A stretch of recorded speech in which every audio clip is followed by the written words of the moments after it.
अस्सलाम वालेकुम रहमतुल्लाहि व बरकातुहू। हीलिंग जामा क्लिनिक से मैं डॉक्टर अस्मा महमूद हूँ। और आजकल जो बहुत ज़्यादा सवाल मुझसे पूछा जा रहा है वो ये है कि कीटोजेनिक डाइट के ऊपर हमारा वेट कम हो रहा था लेकिन अब कम होना बंद हो गया, यानी स्टॉल हो गया या प्लेट्यू हो गया है वेट जो है। ये सवाल यूट्यूब की सब्सक्राइबर रुमाना फातिमा उन्होंने भी पूछा था। कीटोजेनिक जो डाइट चैनल है उन्होंने भी पूछा था, और डाइट किचन पाकिस्तान है उन्होंने भी गालिबन यही सवाल पूछा था। इसके अलावा मेरे ख्याल से मानो बिल्ली और चंद एक और लोगों ने भी यही सवाल पूछा था। तो आज हम ये डिस्कस करेंगे कि कीटोजेनिक डाइट के ऊपर जब आपका वेट रिड्यूस होते होते एकदम से रिड्यूस होना बंद क्यों हो जाता है, इसकी दो चार वजूहत हैं और जो हम के आज डिस्कस करेंगे। और आप ये देख सकते हैं कि इनमें से कौन सी वजह आपके ऊपर एप्लीकेबल है। जो इसके अंदर जो सबसे पहली और सबसे ज़्यादा आम वजह जो मैंने देखी है ना, वो बेसिकली सॉल्ट इम्बैलेंस है।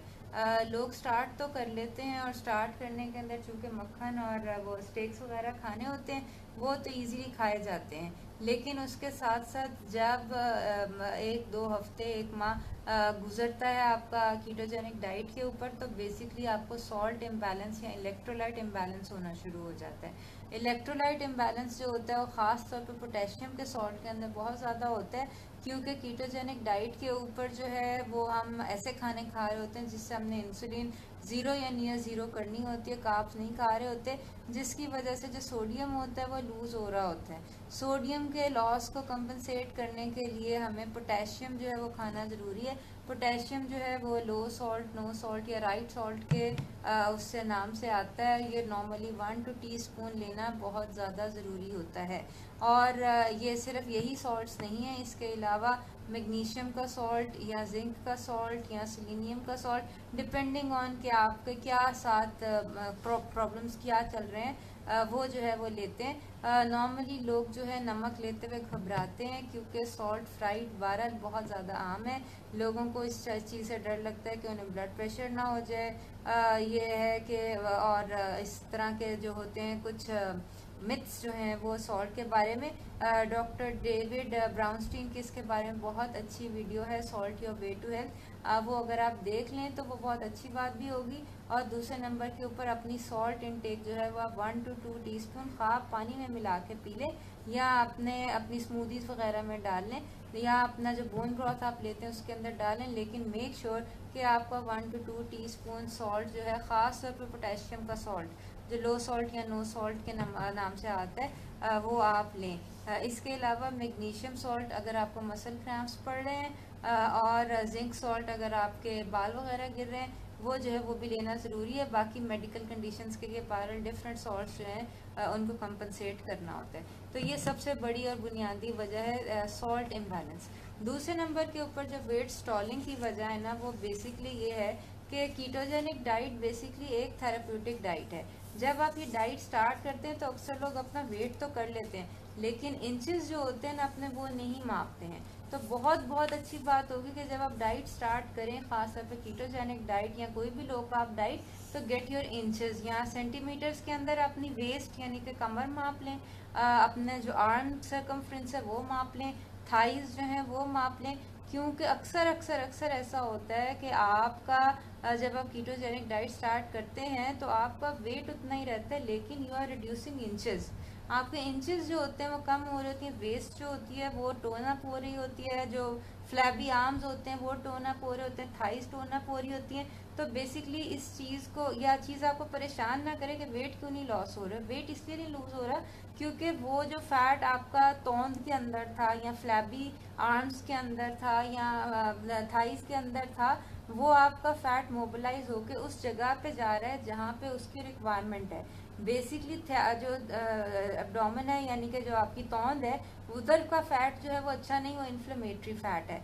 अगर यही फैट बॉडी उसको ट्रांसफ़र कर देती है ऐसी जगहों के ऊपर जहाँ पे फैट की ज़रूरत है, जैसे कि ब्रेस्ट टिश्यू है, ठीक है ना, वहाँ पे फैट की ज़रूरत है। अब आपका वेट तो कम नहीं हो रहा क्योंकि फैट आपका एक जगह से मोबिलाइज होकर दूसरी जगह जा रहा है, लेकिन this is a healthier transfer of fat, ठीक है। आपकी जो तौंद थी और तौंद के साथ जो मॉर्बिडिटी, जो डिजीजेस एसोसिएटेड हैं, वो आपको नहीं होंगी इंशाल्लाह ताला। ठीक है, तो ये एक चीज़ है कि इंचेस जो है वो रिड्यूस हो रहे हैं। और फिर फैट को मोबिलाइज करने के अलावा जो दूसरा काम कीटोजेनिक डाइट के ऊपर अक्सर होता है वो ये होता है कि आपका फैट जो है वो मसल में कन्वर्ट हो रहा होता है। ख़ास तौर पे वो पेशेंट्स जो कि अल्लाह माफ़ करे पैरालिसिस के, या ये है कि वो अपना मिस यूज़ की वजह से या कम यूज़ की वजह से या एथलीट्स ना होने की वजह से, बिल्कुल यानी सीडेंट्री लाइफस्टाइल होने की वजह से लोगों की मसल वेस्टिंग हो जाती है। जब आप ये डाइट स्टार्ट करते हैं ना तो आपकी बॉडी सिर्फ फैट लॉस के ऊपर कंसंट्रेटेड नहीं होती। ठीक है, this is a health conscious diet, nutrient dense diet, और ये इसके अंदर ये भी हो सकता है कि आपका फैट जो है बॉडी उसको मसल्स में कन्वर्ट करते हैं, जो कि एक बहुत अच्छी बात है। To have healthy lean muscle जो है ना वो बहुत अच्छी बात है, और इसीलिए ये डाइट जो बॉडी बिल्डर्स हैं वो भी यूज़ करते हैं। तो और जो होता है मसल उसका मास के फैट से ज़्यादा होता है, तो ये भी हो सकता है कि आपका फैट चूँकि आप मसल में कन्वर्ट हो रहा है तो आपका फैट या तो उतना ही रहेगा, या हो सकता है कि चूँकि आपकी मसल बिल्डिंग हो रही है वो इंक्रीज भी हो जाए।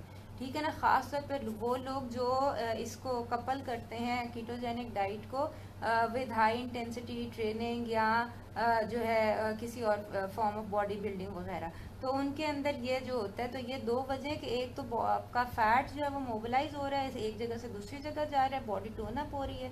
दूसरे नंबर के ऊपर आपका फैट जो है वो मसल्स में कन्वर्ट हो रहा है, जो कि अच्छी बात है। और तीसरी एक जो बहुत रेयर वजह होती है वो वूश फिनोमेना होता है कि जैसे जैसे आपके फैट सेल के अंदर से वो फैट निकलता है ना तो बॉडी उसको पानी से भर भर के कंपनसेट कर रही होती है। ये ज़्यादा दिन नहीं रहता है, ये मैक्सिमम आपका 1-2 हफ्ते 1 महीना रहता है, उसके बाद बॉडी एक्स्ट्रा वाटर को बहरहाल निकाल देती है, ख़ासतौर पे अगर आपकी सॉल्ट इनटेक ठीक है। तो अभी हमने दो चीज़ें डिस्कस की, एक तो हमारा सॉल्ट इम्बैलेंस, इलेक्ट्रोलाइट इम्बैलेंस हो सकता है, दूसरा आप इंचेस रिड्यूस कर सकते हैं और basically you are not seeing any weight loss जो है। तीसरी चीज़ जो है ना जो कि बहुत ज़्यादा डेंजरस है, दोज आर हिडन कार्ब्स या हिडन केमिकल्स।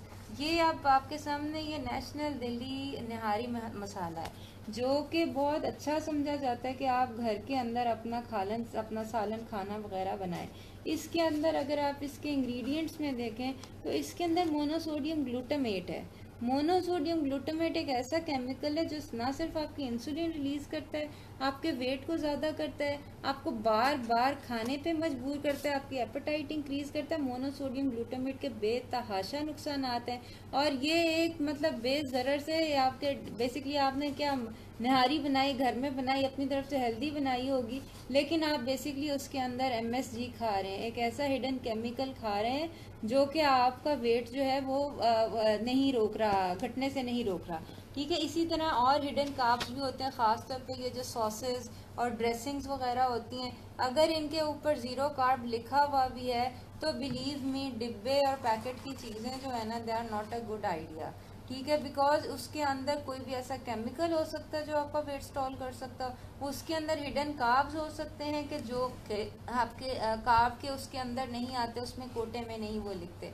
ठीक है ना, और फिर इसी तरह लोग रेस्टोरेंट से और होटल से खाना खाते हैं, वहाँ पे मेन्यू तो उन्होंने कीटोजेनिक डाइट का दिया होता है, लेकिन उसके अंदर उन्होंने कौन सा स्वीटनर वगैरह यूज़ किया, इवन आर्टिफिशियल स्वीटनर्स जो होते हैं कुछ लोग जो होते हैं उनके लिए भी वो एडवर्स रिएक्ट करता है, उनका वेट कम नहीं होने मत देता। यानी कि जैसे अब अगर एरिथ्राटोल है, ज़ाइलेटोल है या सेक्रीन है या एस्पार्टेम है, ये कहने को हैं आर्टिफिशियल स्वीटनर्स हैं जो कि नॉर्मल लोगों के अंदर इंसुलिन रेज नहीं करते, लेकिन हो सकता है कि ऑब्वियसली हर बंदे का इंडिविजुअल रिएक्शन होता है। आर्टिफिशियल स्वीटनर से वेट गेन भी होता है लोगों का और वेट लॉस होना बंद भी हो जाता है। तो जस्ट बी केयरफुल कि कोई आप हिडन कार्ब्स या इस तरह के कोई आर्टिफिशियल स्वीटनर्स तो नहीं ले रहे।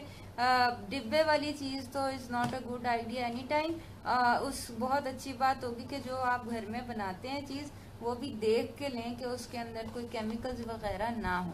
तो ये तीन बातें हो गई, एक तो आपका सॉल्ट इम्बैलेंस, दूसरा आपकी inches reduction without weight reduction, तीसरे आपके हिडन कार्ब्स या chemicals which cause weight gain, और चौथी चीज़ और जो सबसे ज़रूरी चीज़ है ना दैट इज़ कॉर्टिसोल। कॉर्टिसोल या स्ट्रेस हार्मोन उन दो हार्मोन्स में से है जो कि बॉडी के अंदर फैट फॉर्मिंग करते हैं।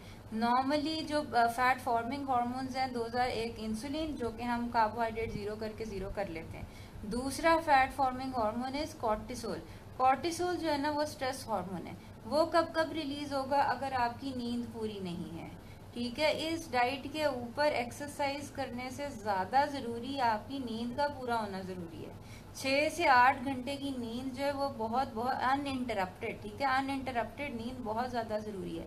ये बड़ी वजह है कि वो लोग जो व्हीलचेयर बाउंड हैं या इनकी एक्टिविटी लेवल नहीं है या किसी वजह से चल फिर नहीं सकते, जोड़ का दर्द है, उनके लिए ये आइडियल है वेट लॉस टेक्निक कि आपकी न्यूट्रिशन भी पूरी होती है और आपका वेट लॉस भी होता है। इनफैक्ट आपका वेट हेल्दी रेंज के अंदर मेंटेन होता है। बेसिकली आपने बैठ के सो के अपना वेट जो लूज है ना वो करना है। इसके लिए आपको कोई हैवी एक्सरसाइजेस की जरूरत नहीं है। इसके लिए आपको कोई यानी कि ट्रेडमिल करने की, वेट लिफ्टिंग करने की जरूरत नहीं है। इनफैक्ट अगर आप बहुत ज्यादा हैवी एक्सरसाइजेस कर रहे हैं, ट्रेडमिल कर रहे हैं, वेट लिफ्टिंग कर रहे हैं, रात को नहीं सो रहे हैं, तो आपका स्ट्रेस लेवल इंक्रीज होगा, आपका कॉर्टिसोल लेवल इंक्रीज होगा। और ये जो कॉर्टिसोल है ना ये आपकी फैट फॉर्मिंग करता है। और ये फैट फॉर्मिंग जो है ये आपके वेट लॉस को ख़त्म करने के अलावा ये basically stress is associated with heart attack, strokes और बेसिकली बहुत सारी और डिजीजेस के। तो बेसिकली आपने अपना जो कॉर्टिसोल लेवल है ना उसको मेंटेन रखना है। सबसे अच्छी बात ये होगी कि अगर आपको नींद नहीं आती तो इंस्टेड ऑफ टेकिंग जेनेक्स या SSRIs या दूसरे antidepressants, take something natural like melatonin के सप्लीमेंट्स वगैरह जो होते हैं वो लिए जा सकते हैं। एक दफ़ा 1 2 3 महीने गुजर जाते हैं इस डाइट के ऊपर तो आपकी स्लीप नॉर्मल हो जाती है, लोग सो जाते हैं आराम से, जिनको नहीं भी नींद आती वो सो जाते हैं। इसके अंदर हाँ एक और बहुत ज़रूरी बात यह है कि वो लोग जो एंटी डिप्रेसेंट्स ले रहे हैं SSRIs का एक बहुत बड़ा साइड इफेक्ट और बहुत क्या आम देखा हुआ साइड इफेक्ट ये है कि वेट गेन, ठीक है।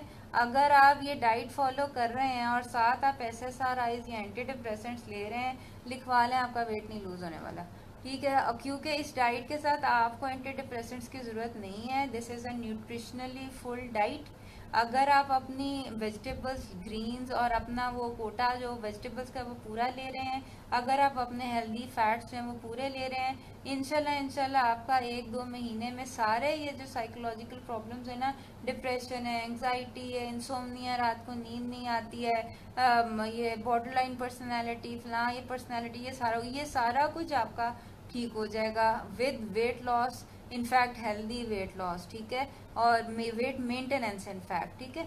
तो ये आपकी 4 बड़ी बड़ी वजह थी कि जिनकी वजह से जो वेट है वो लोगों का स्टार्ट में कम होता है और फिर एक स्टैंड स्टिल के ऊपर आ जाता है जो कि वेट प्लेटविंग के नाम से या स्टॉलिंग ऑफ वेट लॉस के नाम से आपको इसके बारे में मालूमात मिल जाएगी। तो देख जल्दी से रिकैप आपने ये देखना है कि आपकी सॉल्ट्स आया है, बैलेंस्ड हैं, आप उसका सॉल्ट इनटेक कर रहे हैं या नहीं कर रहे, और राइट जो सही सॉल्ट है आपकी सिम्टम्स के लिहाज से वो ले रहे हैं कि नहीं ले रहे। दूसरे नंबर के ऊपर क्या आपके इंचेस रिड्यूस हो रहे हैं लेकिन वेट रिड्यूस नहीं हो रहा है, कोई परेशानी वाली बात नहीं, ये बहुत अच्छी बात है। तीसरी चीज़ के कोई आप हिडन कार्ब्स तो नहीं ले रहे हैं, हिडन केमिकल्स तो नहीं ले रहे हैं, या कोई आर्टिफिशियल स्वीटनर से तो आपका वो नहीं है कोई एडवर्स रिएक्शन। इसका सबसे अच्छा तरीका ये है कि कम से कम जो आपका पहला हफ्ता है ना उसके अंदर जो खाएं उसके बाद आप अपना कीटोन मीटर से अपना कीटोन लेवल या ग्लूकोज लेवल चेक कर लें। अगर वो शूट करता है या आउट ऑफ रेंज जाता है तो आपको ये पता चल जाएगा कि ये खाना या ये चीज़ जो है या ये आर्टिफिशियल स्वीटनर जो है कल्प्रिट है, ठीक है। चौथे नंबर के ऊपर कॉर्टिसोल लेवल, आपका स्लीप ऑप्टिमम, बार बार मैं ही कह रही हूँ इस डाइट के ऊपर जो चीज़ आपको चाहिए ना वो स्लीप है। स्लीप इज़ द टाइम जब बॉडी रीजनरेट होती है, स्लीप इज़ द टाइम कि जब आपका जो डेल्टा फेज ऑफ स्लीप है उसके अंदर आपका जो सारी तोड़ फोड़ जिस्म के अंदर हुई हुई है, जो सारी मेहनत की है और जो आपने हेल्दी कार्ब्स और हेल्दी कार्बोहाइड्रेट जो फैट्स हैं वो लिए हैं उसको बॉडी इनकॉर्पोरेट करे और आपके बॉडी की रीजनरेशन में बनाने में, ठीक है। So sleep is very important, rest is very important, being stress free is important. अगर आप इसको नॉन मेडिकली ट्रीट करें तो बेसिकली वही फ़ायदा देगा। आप योगा करें, आप हल्की फुल्की एक्सरसाइज करें, किसी से बात कर लें, ठीक है। नेकी करने से लोगों का स्ट्रेस लेवल जो होता है वो डिक्रीज़ होता है, इस्तगफार करने से स्ट्रेस लेवल डिक्रीज़ होता है। जिस भी तरीके से आपने करना है ना अपना, वो आप कर लें, अपना स्ट्रेस लेवल जो है ना वो ज़ीरो होना चाहिए। तो ये 4 बड़ी बड़ी वजूहात थी, ये हम जल्दी जल्दी हमने कवर कर ली। इसके अंदर से आपको जो भी लगे कि वो आपके ऊपर एप्लीकेबल है, जस्ट टेक केयर कि उसको आप रिमूव करें और फिर देखें आपका वेट रिड्यूस होना शुरू होता है कि नहीं। कीटोजेनिक डाइट के बारे में मज़ीद कोई क्वेश्चंस हैं या कोई क्वेरीज हैं, वो आप हमें ज़रूर जो है वो कर दें, मैसेज कर दें। और जो अगर कोई क्वेश्चंस हैं तो वो आप पूछ लें।